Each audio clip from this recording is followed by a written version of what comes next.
नमस्कार, आदाब। मैं हूं जास्मिन शर्मा।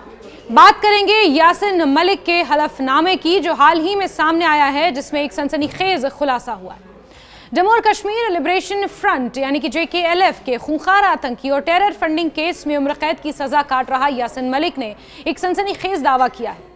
यासिन मलिक ने कहा है कि पाकिस्तान में साल 2006 में उसने लश्कर-ए-तैयबा के संस्थापक और 26/11 मुंबई आतंकी हमले के साजिशकर्ता हाफिज सईद से मुलाकात की थी और इस मुलाकात के बाद तत्कालीन प्रधानमंत्री मनमोहन सिंह ने उन्हें खुद उनसे मिलकर उनका आभार जताया था। मलिक का ये दावा दिल्ली हाई कोर्ट में 25 अगस्त को दाखिल किए गए एक हलफनामे में सामने आया है, जिसकी कॉपी सोशल मीडिया पर अब वायरल है।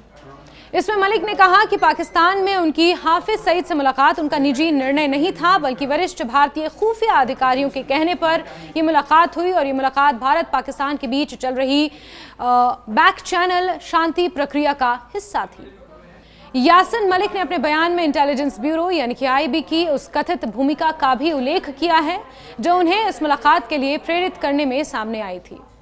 उनके अनुसार तत्कालीन इंटेलिजेंस ब्यूरो के स्पेशल डायरेक्टर VK जोशी ने पाकिस्तान यात्रा से पहले दिल्ली में उनसे मुलाकात की थी।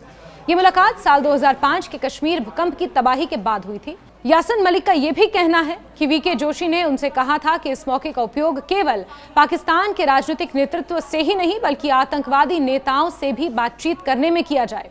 इसमें हाफिज सईद समेत अन्य आतंकी सरगनाओं से मुलाकात भी शामिल थी। मलिक ने दावा किया कि उन्हें साफ साफ समझाया गया था कि पाकिस्तान से वास्तविक संवाद तब तक सार्थक नहीं हो सकता जब तक चरमपंथी और आतंकी नेताओं को भी उनमें शामिल ना किया जाए। यानी कि पाकिस्तान आज से नहीं, बल्कि दशकों पहले से आतंकवादियों को पनाह देता रहा है। इसी अनुरोध पर उन्होंने पाकिस्तान में आतंकी हाफिज सईद और यूनाइटेड जिहाद काउंसिल के अन्य नेताओं से एक समारोह के दौरान भेंट की, यानी कि मीटिंग की। अपने हलफनामे में यासिन मलिक ने उस मुलाकात का ब्यौरा देते हुए कहा कि हाफिज सईद ने इस मौके पर कई जिहादी संगठनों की बैठक बुलाई थी, जिसमें वो खुद भी मौजूद रहे। वहां उन्होंने भाषण दिया और सभी आतंकवादी समूहों के सामने शांति का संदेश रखा। हाफिज सईद ने शांति का संदेश रखा। इस भाषण में मलिक ने इस्लाम की शिक्षाओं का हवाला देते हुए कहा कि हिंसा छोड़कर मेल मिलाप की राह अपनानी चाहिए। उन्होंने ये भी कहा कि अगर कोई आपको शांति का संदेश देता है तो शांति को स्वीकार करो। हालांकि वर्षों बाद यही घटना उनके खिलाफ सबूत के तौर पर प्रस्तुत की गई और इसे उनके पाकिस्तानी आतंकी संगठनों से गहरे संबंध का प्रमाण बताकर प्रचारित किया गया। जो ये तमाम बातें अपने हलफनामा में हाल ही में आतंकी और टेरर फंडिंग मामले में यासिन मलिक ने लिखी हैं। मलिक ने अपने हलफनामे में इसे एक क्लासिक धोखा बताया और कहा कि ये पूरी कार्रवाई आधिकारिक स्वीकृति और भरोसे के साथ की गई थी, लेकिन बाद में राजनीतिक उद्देश्यों के लिए इसका गलत चित्रण किया गया। यासिन मलिक के बयान का सबसे विस्फोटक हिस्सा वो है जिसमें उन्होंने भारत लौटने के बाद की घटनाओं का जिक्र किया। यही सनसनीखेज है जिसको लेकर अब BJP UPA सरकार पर सवाल खड़े कर रही है। यासिन मलिक का दावा है कि पाकिस्तान से वापसी के बाद IB अधिकारियों के साथ डीब्रीफिंग हुई और उसके बाद VK जोशी ने कहा कि तुरंत प्रधानमंत्री को जाकर पूरी रिपोर्ट दें। मलिक के अनुसार उसी शाम उनकी पूर्व प्रधानमंत्री स्वर्गीय मनमोहन सिंह से मुलाकात हुई। इस दौरान राष्ट्रीय सुरक्षा सलाहकार यानी कि उस समय के NSA MK नारायण भी वहां मौजूद थे। मुलाकात में मलिक ने पूरी डिटेल रिपोर्ट प्रधानमंत्री को दी और बातचीत की संभावनाओं से अवगत कराया। मलिक ने कहा कि इस अवसर पर डॉक्टर सिंह ने उनके धैर्य, प्रयास और समर्पण की प्रशंसा की और शांति प्रक्रिया में उठाए गए यासिन मलिक के कदमों की सराहना की। अपने हलफनामे में यासिन मलिक ने आगे कहा कि जब मैं पाकिस्तान से नई दिल्ली लौटा तो special director IB VK Joshi ने होटल में मुलाकात के दौरान कहा कि मुझे तुरंत प्रधानमंत्री को ब्रीफ करना होगा। उसी शाम मैं पूर्व प्रधानमंत्री मनमोहन सिंह से मिला। वो राष्ट्रीय सुरक्षा सलाहकार NK नारायण भी वहां पर मौजूद थे। मैंने उन्हें अपनी पूरी मुलाकातों और संभावनाओं के बारे में भी बताया। उन्होंने मेरे प्रयास, समय, धैर्य, समर्पण के लिए मुझे आभार प्रकट किया और यही वो सनसनी वाकया है जिसको लेकर BJP की तरफ से सोशल मीडिया पर ट्वीट किया गया है। BJP नेता अमित मालवीय ने इसको लेकर सवाल खड़े किए हैं।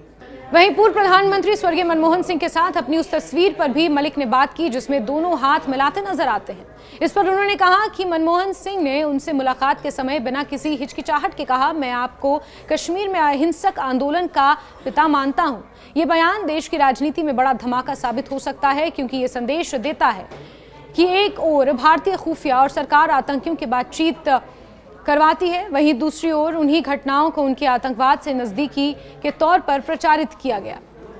मलिक ने अपने हलफनामे में कई शीर्ष नेताओं के साथ बैठकों और संपर्कों का भी जिक्र किया।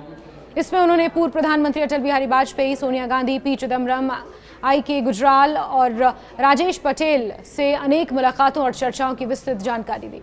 उन्होंने लिखा कि 1990 में गिरफ्तारी के बाद से ही 6 लगातार सरकारों ने मुझे बातचीत में शामिल रखा। इसमें VP Singh, Chandrashekhar, PV Narasimha Rao, HD Deve Gowda, IK Gujral, Atal Bihari Vajpayee से लेकर डॉक्टर मनमोहन सिंह तक की सरकारें शामिल रही हैं। न केवल मुझे कश्मीर के मुद्दे पर घरेलू मंच मिले, बल्कि इन सरकारों ने बार बार मुझे अंतर्राष्ट्रीय मंचों पर भी भेजने के लिए समर्थन किया ताकि मैं कश्मीर का पक्ष रख सकूं। अगर मलिक के ये दावे सच साबित होते हैं तो ये भारत और पाकिस्तान के बीच शांति वार्ता के गुप्त तरीकों पर गहरे सवाल खड़े करते हैं, और यही कारण है कि बीजेपी सवाल खड़े कर भी रही है। खासतौर पर सवाल यह है कि क्या भारतीय व्यवस्था ने एक कुख्यात अलगाववादी और हिंसा में लिप्त आतंकी जैसे यासिन मलिक पर वास्तव में भरोसा किया और उसे इस प्रक्रिया का हिस्सा बनाया।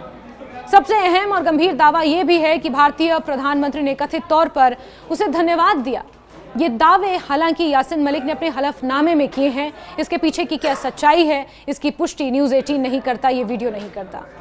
कुख्यात आतंकी हाफिज सईद से मुलाकात कर जब वापस आए तो उन्होंने पूर्व प्रधानमंत्री स्वर्गीय अटल बिहारी वाजपेयी से जो मुलाकात की, जो हाथ मिलाया, उसकी भी तस्वीरें सामने हैं। याद रहे कि यासिन मलिक पर भारतीय वायुसेना के 4 अधिकारियों की 1990 में श्रीनगर में हत्या करने का आरोप है। इसके अलावा वो तत्कालीन गृह मंत्री मुफ्ती मोहम्मद सईद की बेटी रूबिया सईद के अपहरण में भी नामजद हैं। कश्मीरी पंडितों के समुदाय ने हमेशा 1990 के बाद अपने जबरदस्त पलायन यानी कि अपने विस्थापन और जातीय सफाई के लिए यासिन मलिक को सीधा जिम्मेदार ठहराया है। इस पृष्ठभूमि में उनका ये हलफनामा और ज्यादा विस्फोटक माना जा रहा है। ये मामला सरकार, राजनीति और खुफिया एजेंसियों के उस अंधेरे और विवादित अध्याय को उजागर करता है जब शांति प्रक्रिया के नाम पर आतंकवादियों और कट्टर अलगाववादियों पर भरोसा किया गया। और ये भरोसा आज भी कायम है, क्योंकि इस पूरे मामले पर PDP सदर महबूबा मुफ्ती का बयान भी सामने आया है। महबूबा मुफ्ती कहती हैं कि ये मेरा मानना है कि मैं माननीय अमित शाह जी से अपील करती हूं कि यासिन मलिक के मामले को मानवीय दृष्टिकोण से देखा जाए। महबूबा मुफ्ती कहती हैं कि उनकी राजनीतिक विचारधारा से वो सहमत नहीं है, लेकिन इस बात को नजरअंदाज भी नहीं किया जा सकता कि उन्होंने हिंसा का रास्ता छोड़कर राजनीतिक संवाद और अहिंसक विरोध का मार्ग अपनाने का साहस दिखाया था। याद रहे, ये वही महबूबा मुफ्ती हैं जिनकी बहन रूबिया सईद के अपहरण के मामले में आतंकी यासिन मलिक नामजद हैं, और आज वही उनकी रिहाई की वकालत कर रही हैं। गृह मंत्री अमित शाह से बात करने की मांग कर रही हैं, और ये दर्शाता है, यही बयान है और यही चीज़ें हैं जो ये दर्शाती हैं कि जब शांति प्रक्रिया के नाम पर आतंकवादियों और कट्टर अलगाववादियों पर भरोसा किया गया था तो उस भरोसे में कौन शामिल था।